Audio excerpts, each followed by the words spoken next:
મારું ઘર છે એટલે હું જાઉં, પણ આપણે ઓળખતા નથી કે આપણા પરિવારમાંથી જે ગયેલું છે અને પાછું આવ્યું છે અને આપણે મારીએ છીએ. વિચાર કરો, આવા તો પરિવાર આપણે કેટલાય છોડીને આવ્યા છીએ. તો આ પશુ યોનિમાંથી આમાંથી બચવાય કેવી રીતે? એના માટે એટલા માટે સત્સંગ છે કે જ્યારે મનુષ્ય જન્મ મળ્યા પછી કરવા જેવું કાર્ય એ પરમાત્માને જાણવા, ખુદની ઓળખાણ કરવી. તમે માણકીના નથી, તમે તો પરદેશી છો. અને જે દેશ તમારો છે એ દેશ તમને કોણ બતાવશે? દાખલા તરીકે અમે આપણે ભૂલા પડ્યા, માણકી જોયું નતું, કેટલાય ફરી ફરીને આવ્યા, પણ કોઈ માણકીને જાણવા વાળું માણકી ગામનો કોઈ બેઠું હોત તો અમને ડાયરેક્ટ અહીંયા ઉતારો કે નહીં? અહીંયા જ ઉતારો. એટલે જે દેશને જાણતા હોય એવા વ્યક્તિનો સહારો લઈ લઈએ તો પછી ભટકવું પડે નહીં. એટલે સંતો એમ કહે છે કે અમે તમારા દેશના છીએ, અમે તમારા દેશમાંથી આવ્યા છીએ અને તમને પાછા તમારા દેશમાં લઈ જવા ચાહીએ છીએ. એટલે વારે વારે સંતો આવીને તમને જગાડે છે, તમને સત્સંગ રૂપી ઢોલ વગાડીને જગાડે છે. પણ આપણા જન્મના આદતો એવી પડેલી છે કે આપણે સંસાર તરફ તો દોડીએ છીએ, પણ જે સંતો આપણું કલ્યાણ કરવા ચાહે છે એની વાત આપણે સાંભળતા નથી.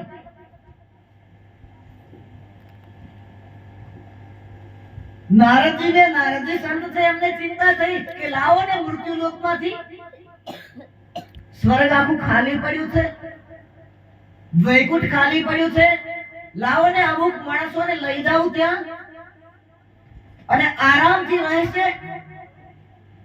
એટલે નારદજી ફરતા ફરતા મૃત્યુ લોકમાં આયા અને એક ઘરમાં ઝઘડો ચાલતો. દીકરા, વહુ, સાસુ ને ડોહો બધા વળતા હતા અને બધા ડોહાને વળતા હતા. અને ડોહો રિસાઈને ઓટલે બેઠો, લાકડી પકડીને બોલતો હતો છોકરાઓને, વહુઓને, બધાને. એટલે નારદજીને લાગ્યું કે આ ઘરથી કંટાળ્યો છે, આને સ્વર્ગમાં કે વૈકુંઠમાં લઈ જાઉં. બીજા તો કોઈ આવવા તૈયાર નથી, પણ આ આવી જશે. નારદજીએ કહ્યું કે ડોસા, દેખ તારા છોકરાઓ, તારી વહુઓ, તારા પુત્રાઓ બધા જ તને બોલે છે. તું ચાહે તો મારી સાથે આવી શકે છે વૈકુંઠમાં, સ્વર્ગમાં.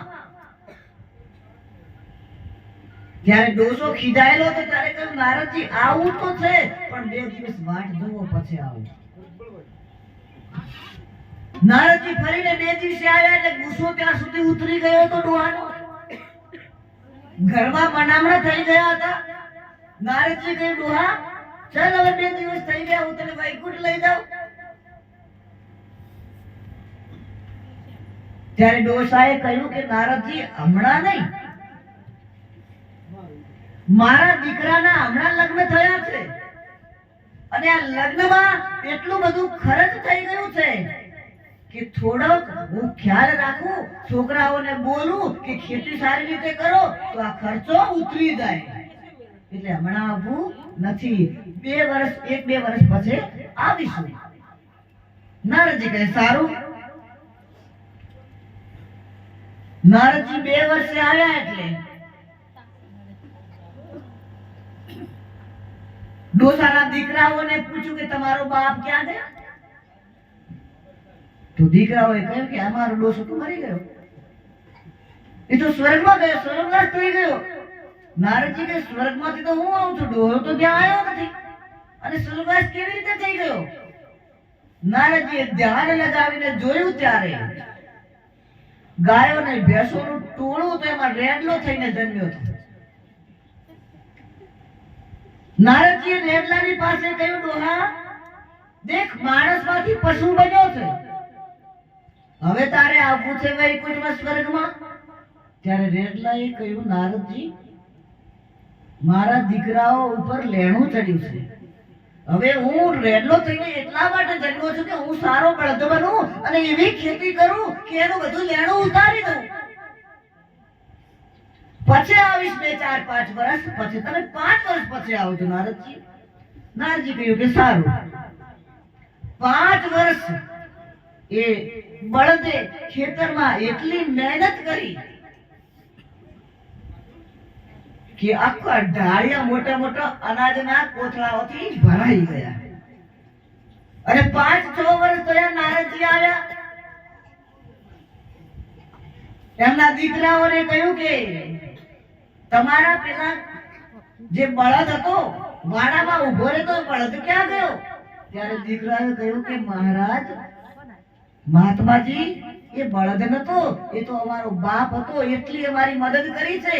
ત્યારે નારદજીએ મનમાં જ વિચાર્યું કે ખરેખર તમારો બાપ જ હતો, પણ ગયો ક્યાં? ત્યારે દીકરાઓએ કહ્યું કે ખૂબ મહેનત કરી, ખૂબ ખેતી કરી, એના કારણે તો અમારે આ બધા અનાજના ભંડાર ભરેલા છે. પણ હમણાં જ 7-8 મહિના પહેલા એ બળદ મરી ગયો, સ્વર્ગવાસ થઈ ગયો. નારદજી કે સ્વર્ગવાસ તો થયો નથી, હું તો સ્વર્ગમાંથી જ આવું છું, એ ડોહો તો ત્યાં આવ્યો નથી, કેવી રીતે સ્વર્ગવાસ થયો? નારદજીએ પાછું ધ્યાન લગાવીને જોયું, ત્યારે કડીએ કૂતરો થઈને બેઠો. નારદજી પાછા ગયા અને કહ્યું કે ડોહા, માણસમાંથી પશુ બળદ થયો અને બળદમાંથી નીચી યોની કૂતરો થયો, હવે ત્યારે આવવું છે. નારદજીને કહ્યું કે મહારાજ, થોડા શાંતિ રાખો. આટલું બધું બોરીઓ જે અનાજની પડે છે ને, આ વહુઓ વાતો કરવા માટે પાડોશમાં જતી રહે છે, ઘરની કોઈ ખબર રાખતી નથી. અને આ બધું ચોરાઈ ના જાય એટલે હું થોડી વહુઓ મારી હોશિયાર થઈ જાય, દીકરાઓ થોડા હોશિયાર થઈ જાય એટલે મારા અનાજની, મારા ઘરની ચોકી કરીને બેઠો છું. 2-4 વર્ષ પછી આવજો, અત્યારે મારે નથી આવવું. નારદજી કહે સારું. 4 વર્ષ થયા અને નારદજી પાછા આવ્યા, ઘરમાં ગયા. દીકરાઓને પૂછ્યું કે તમારા આંગણામાં પેલો કૂતરો બેસતો એ ક્યાં ગયો? દીકરાઓએ કહ્યું, મહારાજ, એ તો કૂતરો નતો, અમારા ઘરનો સભ્ય હતો, એટલી ઘરની રક્ષા કરતો. પણ એક દિવસ રાત્રે ચોર આવ્યા અને ચોરે એ કૂતરાને બંદૂકની ગોળી છોડીને મારી દીધો. કૂતરોનો સ્વર્ગવાસ થઈ ગયો. નારદજી કે સ્વર્ગમાં તો હું ફરીને આવું છું, સ્વર્ગમાં તો આવ્યો નથી, આ ગયો ક્યાં?